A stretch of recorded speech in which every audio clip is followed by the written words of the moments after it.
आता तामिळनाडू सरकारी रुग्णालयात जन्मणाऱ्या प्रत्येक नवजात बाळाला सरकारकडून 1 ग्राम सोन्याची अंगठी दिली जाणार आहे. हो, तुम्ही बरोबर ऐकलं. या योजनेचं नाव आहे थाई मामन गोल्ड रिंग स्कीम.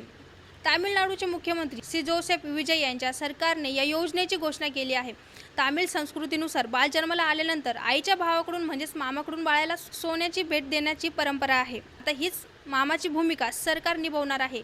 या योजनेअंतर्गत सरकारी रुग्णालयात जन्मलेल्या पात्र कुटुंबातील नवजात बालकाला सुमारे 1 ग्राम सोन्याची अंगठी दिली जाणार आहे. या योजनेसाठी सरकारने दरवर्षी सुमारे 755.83 कोटी रुपयांचा निधी मंजूर केल्याचं सांगितले जात आहे. अधिकृत शुभारंभ डिसेंबर रोजी माजी मुख्यमंत्री सी.एन. अण्णादुराई यांच्या जयंतीनिमित्त होणार आहे. मुख्यमंत्री विजय यांच्या वाढदिवसानिमित्त 22 जूनपासून जन्मलेल्या बालकांसाठी या योजनेचा लाभ लागू होणार असल्याचा रिपोर्टमध्ये म्हटले आहे.